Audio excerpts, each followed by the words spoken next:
Sure. Yeah. That's Right. fine. Make sure I say pillow, not pillar. Yeah, Pillow. like Pillow. what you sleep on. Today on the show, I am joined by the lovely Hannah Pillow, and she's a communications expert and she's the founder of the Refreshingly Human podcast. So, hello there, Hannah. Hi, Shelley. Thanks for having me. Bless you. I can't wait for you to share your story because it's not just one story, it's kind of an entanglement of your journey so far in life. So, please do start to share. Oh, yeah, absolutely. Where would you like me to start? So, I know that your dad died when you was a very young age. So, if Mm-hmm. it's okay, we'll start there. Yeah, absolutely. So I was 6 years old when my father passed away.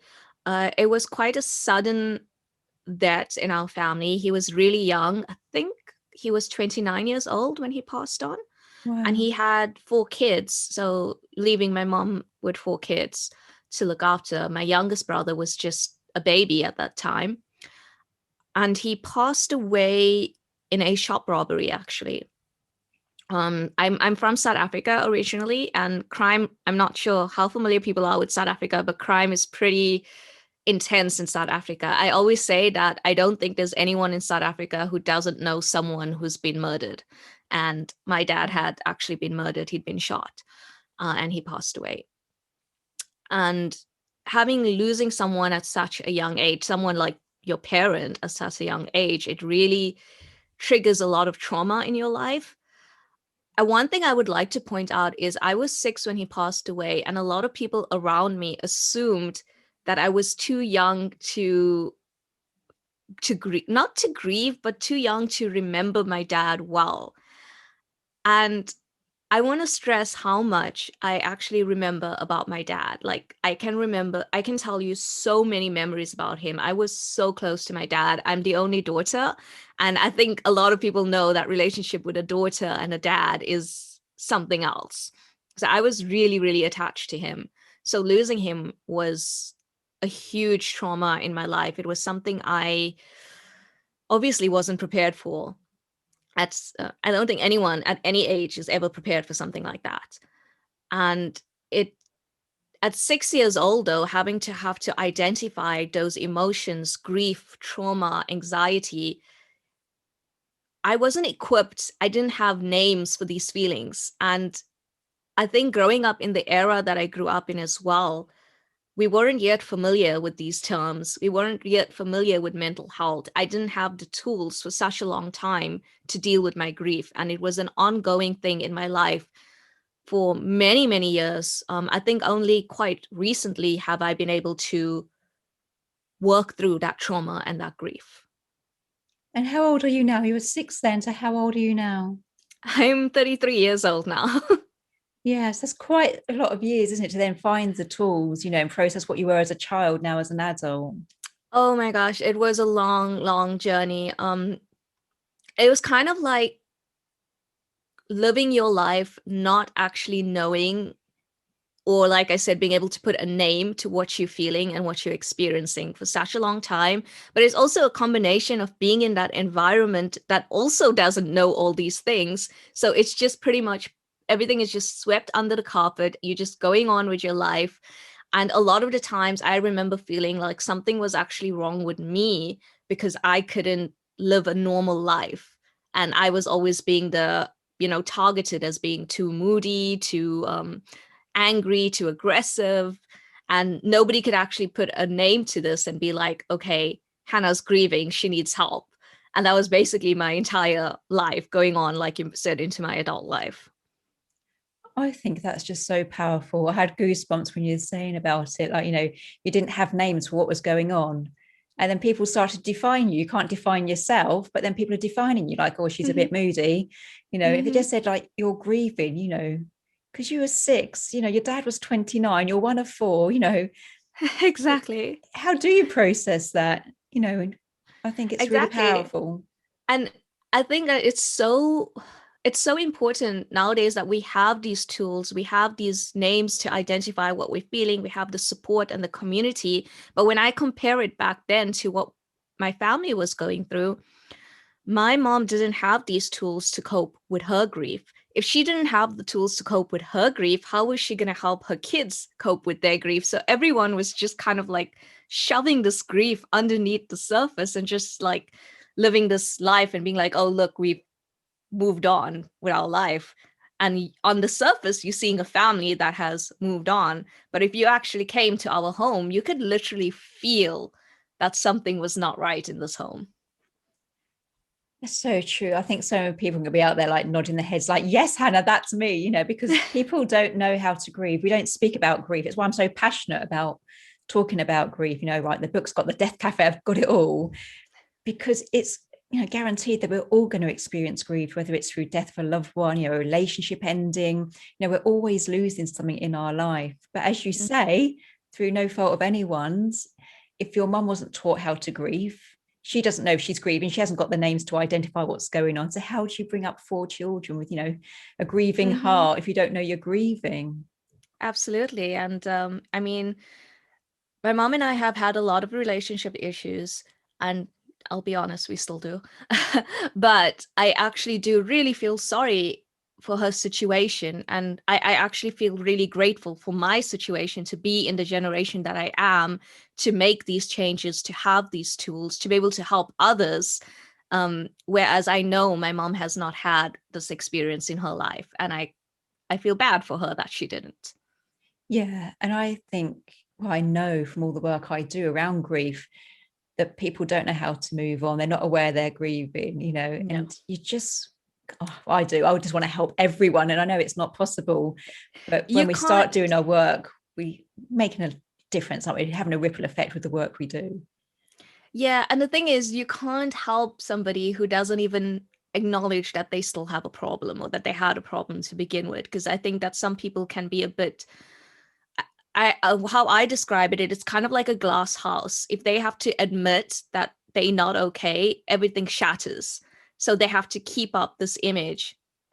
And if they're not in a place to accept that they're not okay, there's not really much we can do to help them, Yeah. unfortunately. No, it's true. And I can understand why people stay in the comfort zone. I mean, I work with people who are ready to make positive changes, but I get why there's people that don't.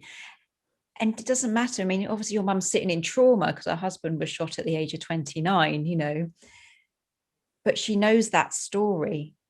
It takes courage, doesn't it, to change that story, to do the plot twists. Mm-hmm. It takes courage. Yeah, it's a life-changing thing, and I know, I've done the work, and I've made the changes, and it's, yeah, like you said, it's not the easy thing to do. Yeah. So bless you, you're 6 years old, you've got your siblings there, your mum there. We don't really know if anyone's grieving or can label it as grief. What happened? How did your life go from then? How did you cope? I didn't, quite honestly, I didn't cope. What happened was I started a very unhealthy relationship with food. Um, After my dad died, there was kind of like a balance in my house that was lost, because my dad was like a very soft, kind, nurturing soul. And my mom has always been a bit of an authoritative figure in the household. So having have lost him, we lost that softness in the home. Yeah. Um, and I was kind of like craving that, craving that love, craving that attention. And I turned to food, because hey, food is great, right? It makes you feel amazing. So yeah, I turned to food, and I can actually, like, I actually have photographs of myself before my dad died. I was quite an average sized kid. And you can actually see after my dad died that you could actually see me gradually putting on weight and just becoming a lot bigger than my cousins around me and the other kids my age. Um, and I actually only recently lost the weight. So I have a picture here somewhere of myself. But yeah, I've only recently lost the weight. I used to be like 80 kilograms, and I'm like 5 foot tall. So that's kind of heavy on my frame. And I've managed to lose 25 kilograms now. I managed to change my relationship with food. And, it's still an ongoing thing, I have to say, because I think any kind of addiction is an ongoing thing to be aware of, and to change that mindset. But yeah, I did definitely use food as a way to cope. Um, Looking back, I can't even, I always say to people, I can't even believe that I used to eat that much, like an entire box of biscuits with my tea. You know, I can't even believe that that's what I used to eat. I used to have food in my bedroom. I used to hide food away. I was like just so obsessed with food. I think lots of people can really relate to this, Hannah, because grief is beyond our control. It's like your dad was a sudden death. It's not something you would have predicted, certainly never wished for. So you've had this sudden loss, this sudden change in your life. And I think people do get addictions because they can control that. And food's a Mm-hmm. classic, you can control how much you eat. And sometimes that does spiral that control, but you're making that choice, whether it's alcohol, smoke, exercise. We Mm-hmm. do cling to things for which we feel safe. We know we can always get more food. That's not going anywhere. We can always get more alcohol and things like that. So I think, it's totally understandable. And I'm sure many out there are going like, yes, that was me with the ice cream, the biscuits, the alcohol. Yeah. Yeah. I mean, I have done a podcast episode about it. If anyone's interested on my podcast, Refreshingly Human, I did a whole podcast about how I recognize the patterns and the relationship with my food and how I came to the point of breaking those patterns. Yeah. And that's the thing, isn't it? I mean, a lot of people say it's okay to be not be okay, but I always say it's okay to not be okay if you, as long as you're doing something about it. Because Oh otherwise it's gosh. going to be, bless you, like your mum who's still doing the same story, that's still the same, thing she keeps telling herself. It's Mm-hmm. breaking those patterns, like you say. And you've done it, you've started to lose the weight now. Mm-hmm. Yeah. So you're saying like your relationship with food's changed. What about the relationship with your mum? Because that was obviously hugely impacted. How's that changed? Um, it's a very complicated journey with my mom. I think the main way it's changed is that I feel compassion towards her. What hasn't changed is that there's no two-way dialogue. There's no room for a two-way dialogue between us. She has a very big blockage when it comes to me. So she wouldn't like openly communicate with me. And I am all about being able to openly communicate with the people in my life. I am a communications expert and I love to be very open in my communication style. But there's a huge barrier with my mom, and I've tried to break that barrier with her. The only leeway I've managed to make with her is that we've come to a point in our lives where we both just accept each other as we are. And that is the best I could hope for.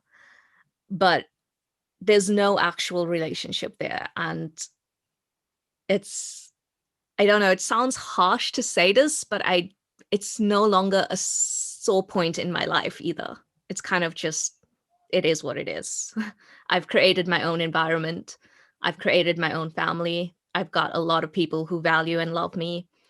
And I kind of realized in a lot of therapy that I have been my own motherly figure for most of my life. I don't actually need it from her anymore.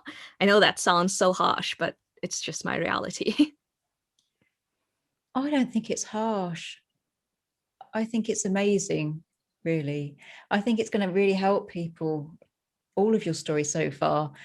But I think the fact you're a communications expert and you can't get communication with your mum, it just yells to me, just let it go. And I know that probably sounds really harsh to the listeners as well, but we I have had to. to. Yeah. I had to. Shelley, I in the last CBT practice that I've been in, I spent like weeks writing a very open letter to my mom. The therapist helped me to tweak it. We used nonviolent communication. I promise you that letter went through so many edits, and I sent it to her. She never responded to it, but that is when we reached a point of acceptance with each other. And that's kind of when I realized that, you know what, that's the best I'm going to get. Like I put all this work and all this effort into trying to open that communication. It was in her court afterwards. And, you know, I got I got what I got, and I'm like, I have to accept this. It's not in my control anymore. I think it's really powerful. And I think it takes great courage to take that kind of positive change. I have to say that because there's going to be people there who are going to try and people please for the rest of their lives, particularly our parents. We always want our parents to, to respond to our achievements, comfort during the losses, respond to our letters in your case. Just, want them to try and make it okay. But you've done amazingly well and you've made it okay. And I think that's really valuable, really valid, that if you're struggling to get feedback from someone in your life and it's honestly not working, then just sit down and think, can I move on? Should I release it? Because you're just holding yourself back. You make a very good point about people pleasing. That is something that made me feel bad about myself for most of my life, because it's kind of impossible for me to please my mom. Um, I come from a very religious family, and sitting here, you can see I'm not exactly dressed like a religious person. I'm not a religious person. And my lifestyle is so different from my family's. But if I had to rely on them to validate me, I would still be feeling really bad about myself. Let's just put it that way. And I know that I have been doing some amazing things in my life. I know what my accomplishments are. I know my strengths. And you know what? I'm quite proud of myself. I don't need their validation anymore. But I will say, for the listener's sake, that getting to that point had taken a lot and a lot of work. Bless you. I'm going to get you to seriously up that quite proud of yourself. Turn the volume up on that one, seriously, and go all on out. Because it is that. It's, stopping that search for external validation all the time. So what do you think? And it's like sticking to a career that you don't really want to do, but your dad thinks you should inherit that business, that pays good money, and it is, seriously my type of positive change, that really courageous one where you think, right, I'm going to be really lonely and I'm going to shake off all my family, but this isn't for me. And so, yeah, not quite, Hannah, you've done amazingly well. Yeah, I mean, you could be really lonely. It depends how dependent you are on them. But I guess, like, for me, when I moved away from them, I created my own community, you know? And I think that's one thing I realized about myself is I do have a very magnetic personality, and I draw people to me, and I find the right people. So I've actually even begun to trust myself that no matter where I move in the world, I'm going to find these people that are going to make my community. And I promise you, I have such amazing people around me. I was really ill for a long time. And one of my friends, she cooked me food for the entire week. And she was even going to take an Uber and drop it off at my house. And I was like, are you crazy? Like, my husband went and picked it up from her. I was like, please don't, like, you're cooking all the food, don't take an Uber as well. But I mean, I have like the most amazing people in my life who are just there for me beyond, above and beyond. And that's the kind of people that we need, isn't it? I really Mhm. annoy my daughter. She's 10, she's about to go to secondary school. And friendships are really important to her. And she's still getting that sort of like external validation, like, yeah, what should I be wearing? Can I wear makeup when I start secondary school? And all this kind of thing. Hippie mother steps in and says, sort of like, raise your vibe and attract your tribe. And she's like, seriously, mother. But it is that if you're thinking negative, then, you would put up with your mum. You would put up with, the shocking fact that everyone knows someone that's been murdered. I mean, that blows me away, but you've moved away from that. And it's just amazing. Absolutely amazing. Yeah, and it sounds very glorious, but I have to just stress that it was a difficult journey, and there was a lot of work I had to do, and removing myself from that environment was not an easy thing to do. It was really difficult for so many reasons. One of them being is because of the culture I come from. So I'm from South Africa, and I grew up in South Africa.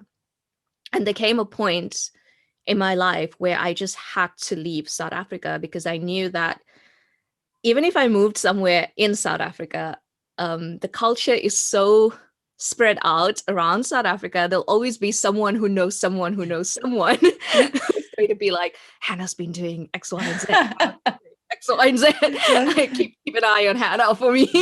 So I knew that I couldn't escape the community within South Africa. And also, there was the other aspect of being a woman in my culture, where I wasn't even allowed to live alone. I was told that if I wanted to move out of my mom's house, I should be getting a Muslim female roommate to live with. My family didn't actually know that I wasn't even a practicing Muslim at that point. And I seriously just wanted to live alone because I was married for about 7 years. I just got out of a marriage and I really just wanted to be alone for a while. They couldn't accept that. They couldn't respect that. And I just knew that leaving the country was what I had to do. But imagine I wasn't allowed to live alone in South Africa. Imagine what it was like to tell my family that I am moving alone to another country. That was scary. So you are you a Muslim? You were a Muslim, or you was raised as a I Muslim? was raised as a Muslim. I don't identify as Muslim anymore. Yeah. So you was raised as a Muslim, and then you Hmm. married in South Africa. Hmm. Into a very conservative Muslim family, by the way. Okay. But then that ended in divorce. Hmm. Is that acceptable, Muslim faith? I'm just trying to learn. Um, I think now so I can't, again, like I'm not going to speak for Muslim faith because I just want to stress that Islam is very different around the world. The culture of Islam is very different in every country. So I can't like make a blanket statement here. But I can speak for my own culture that I think like in modern times, divorce has become more acceptable. There's still a bit of a stigma around it, but it is more acceptable. And within my family, there's quite a lot of divorces, to be quite honest. I think that there's always a stigma, and that's why it actually took me so long to get a divorce. So I was married for a good 7 years, but I was unhappy for, I would say, most of them. But it took me that long to say I need a divorce because of the stigma behind it, because I didn't want to disappoint my family talking about people pleasing. For me, that was like the one right thing I did in their heads was getting married into this very conservative Muslim family. And if I divorced, it would be seen as a failure. And then there was also the issue of when you do get divorced, it's kind of like grieving all over again because you built this whole life for yourself in a marriage.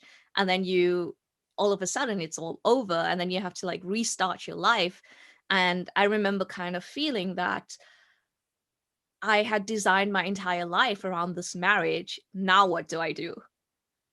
And also, like I just mentioned, there was the aspect of where I was going to live because I had to go and live back with my mom. And I knew that was not going to be a good idea. And it really wasn't a good idea.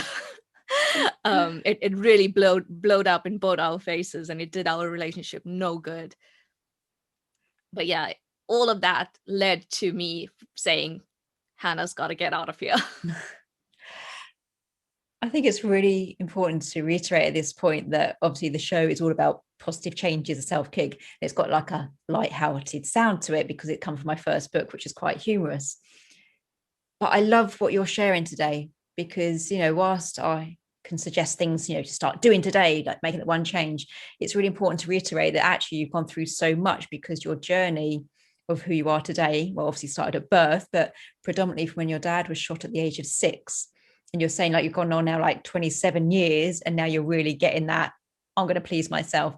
So it's not a sudden positive change, but there was a willingness to create change, which I think is a really valuable lesson for anyone listening. It sounds, because when we look back on our life, we can just sort of stick it into a paragraph, don't we? We can consolidate like 3 decades into sort of one paragraph. But you have not stopped creating positive changes. Like your dad died, you weren't grieving, you don't have a great relationship with your mother, you didn't have that to fall back on. Then you try and find a different type of love and you get married and now you're moving. I mean, this positive change is, for most of your life, you've been creating this positive change at the start of the age of 6. So for anyone out there, just want to reiterate that it's not sudden, but it's achievable. Mm-hmm. Yeah, it's definitely achievable. And like I do want to even just put it out there that I have been suicidal quite a few times in my life, and I did actually try to kill myself at one point as well. So it's just I cannot stress how difficult the journey had been. And I'm positive now, I'm happy now, I'm living, I guess, cliche, my best life now. But you know what? It wasn't an easy journey to get here. And I know if anyone is in that difficult situation, I know I was there I know it's difficult. It is. No one's going to rob you of that. It is difficult. But there is hope.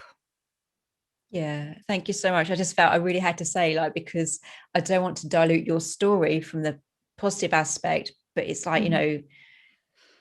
pretty much all your life you've been making these positive changes to get you to your best life. And so people out there going, well, it's okay for Hannah, it's okay for Shelley. But we have had that point where we thought enough's enough. Like mine, I'm Yeah. really honest, was during my last pregnancy. And I was like, I just can't take anymore. I just can't do it anymore. And you've been there. We've both been to that point of wanting to take our own life.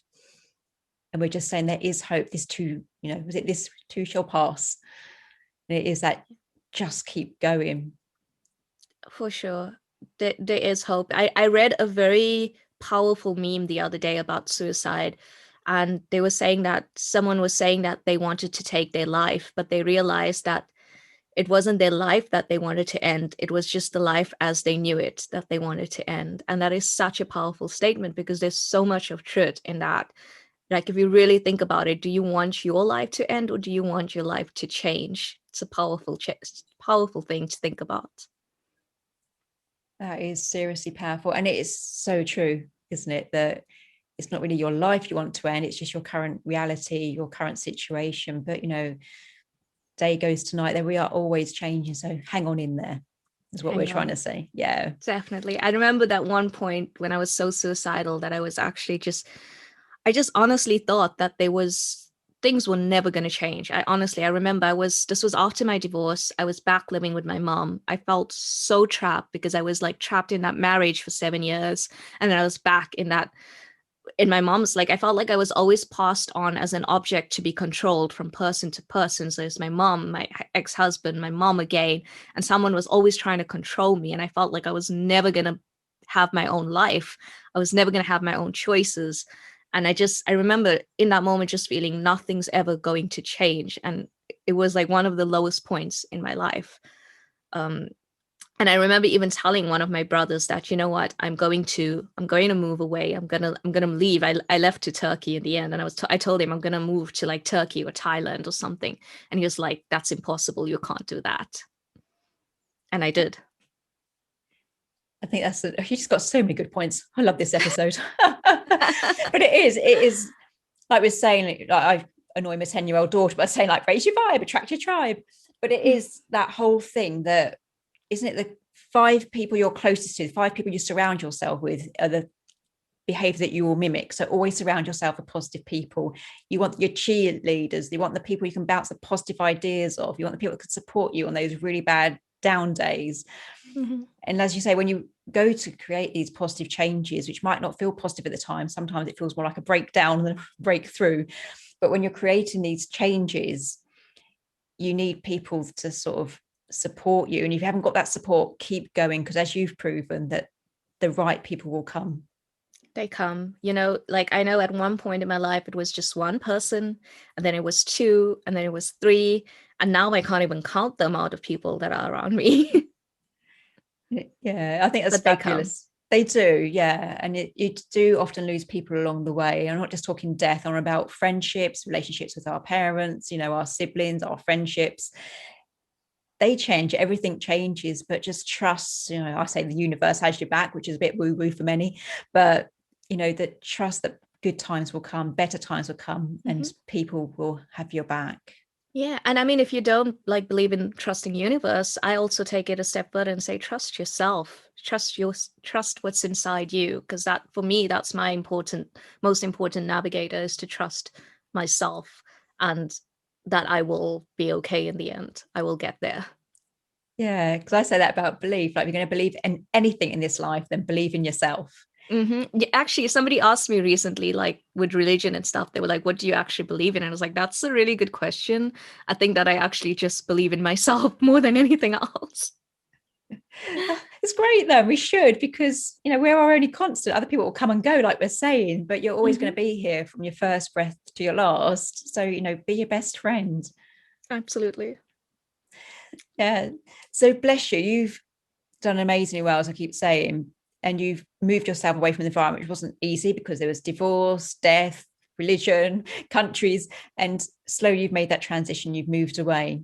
So Mm-hmm. that's one of the tools you use to create this like 3 decades of positive change. You Mm-hmm. talked about CBT, that's cognitive behavior therapy. That's right. Yeah. I've Yeah. been for CBT therapy for a long time. I've been in and out of therapy for most of my life. But when I found CBT, that was kind of like it really gave me the tools to be able to deal with things on my own. And I think the last therapy session I had, my therapist was actually like, you know what, you have all the tools now to be your own therapist, because I was kind of like schooling him in the sessions. I love that. You always, I'm like a sponge, I always want to learn, Hannah, but you get to that point, you think, Shelley should probably start teaching. And it's great you've reached that point, because we've said it, because we really want people listening today to do the same. Mhm. Just keep going, keep getting that help, keep getting that therapy. And you'll get to that point, that little light bulb, and thinking, oh, I'm there, Yeah, living my best life. exactly. Yeah. Exactly. Yeah. It's yeah, I guess it takes time, but you can get to that point of clarity. But I do believe that your environment plays a very important role for sure. Being in that toxic environment, I was telling a friend the other day that there's a lot going on back home, and I'm so far removed from it, and my family kind of has this mentality that if you are living abroad, they don't want to give you bad news. Basically, it's kind of like, if you're living abroad, you're not part of this family, is basically what they say. But I'm so far removed from the drama, and I kind of like it as well, because it's kind of like, not my circus, not my monkeys. Like, and you're just watching it all from afar. But I was telling my friend, like, I don't know what I would be like if I was still in that environment. And then I was like thinking back again, I was like, to be quite honest, I don't know if I would actually still be here if I was still in that environment. The harsh reality is, I don't know if I would still be around, because I could not live in that environment. And that's a huge realization, isn't it? Like thinking, because I do that, you sort of put yourself, what if I'd taken that job? What if I'd stayed with that man? And when you put yourself in it, to actually say, like, I don't think I'd even be on this earthly plane, you think, No. that's why you're not allowed to say you've done quite well, Hannah, because, you're still here. And I'm so grateful for that. Do you know what I mean? I absolutely love that. So people are listening today, we have said that it's not a quick solution. You didn't just sort of like just hand your way through it all. You've had so much loss in your life, be that like your dad, the relationship with others, Mm-hmm. marriage, and things like you've had loss after loss after loss. But it can be done. So if people listening today, what would you say would be the best one positive change they could start with? Right. So I truly believe that the best one positive change you can make right now is to just become refreshingly honest with yourself. Because, as we mentioned earlier, if you cannot admit that there's a problem inside, you're not going to be able to fix it. And we can be so afraid to recognize our feelings, to recognize our hurt, to recognize how human we are. And that can put a barrier within ourselves. So I say that we need to really sit down and become so honest with ourselves that we can't run away from these things anymore. We have to face them. It's scary, but we have to face them. And I actually do have a small guide on my website, refreshinglyhuman.co.uk, that you can grab, with 5 easy steps on how to start becoming refreshingly honest with yourself. Because I really truly believe that that is when we start to implement the bigger changes in our lives. It's like a foundation step for me. Is that a really simple one? Like you just sit with it 10 minutes? What do you do? And it starts to bubble up, or journal? How do they start? So in the document that I have, there's 5 different approaches to this. But yes, definitely, I think sitting down with a journal. Well, one of the 2 things I mentioned in this document is either sitting down with a journal and writing things out. But there's another one that's a little bit kooky, but you know what? We all do it. We all talk to ourselves. We all have these inner dialogues. I would say actually try having that dialogue out loud with yourself and see what comes out. See what you are talking about, but you have to lower your self-defense, you have to lower your guard, and you have to just let everything out and see what comes out, because it can surprise you. I love that. I mean, I talk to myself anyway, Hannah, but Right? I know we this all could be do the tool it. for me. We all do it. Like I have the most bizarre conversations in my head. It's crazy. But we're probably already doing that. Do you know what I mean? Maybe that's why I talk to myself. I think it's being self-employed. Just me my team meeting, my staff meeting, it's just me. So I have to talk to myself. But my mum, bless her, she's probably listening, but my mum always says all the answers we need are within us. So if we're Mhm. speaking out our words, I think that's a really powerful way of doing it.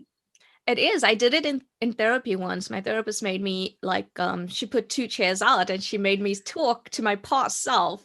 And it's really kooky, but it's so powerful because it really made me realize that this whole time what I've been feeling was I was feeling sorry for past Hannah. I was feeling protective of past Hannah. I was feeling bad for her. And then that kind of was my realization moment that, you know what? I've been my own mother figure my whole life. I've got this. I don't need that from anyone else. So it's a really powerful tool. It works. Yeah, no, I love that because I'm thinking really, when you were 6, you were dealt adult problems, and you can't really solve an adult problem with a child's mind. No. But as an adult, you can then befriend and talk to that child. So I think Mhm. that's really powerful. It is. Yeah. It was like a breakthrough moment in my life. Yeah. So bless you. That's going to head. So tell us one more time. The freebie you're offering today is the 5 easy steps to becoming refreshingly human with yourself. And the link Refreshing. again. It's www.refreshinglyhuman.co.uk. Fabulous. So I will stick that in the show notes so we can all sit there and talk to ourselves or journal it away. Because I think if it's worked for Hannah, I'm doing it. So Hannah Pillow, I have a little bit of a crush on you. I think you're the most amazing woman. Thank you so much for joining me today. Thank you so much for having me, Shelley. It's been great. And it's a wrap. There we go. Hannah, That's you're it. bloody amazing. Oh, thank you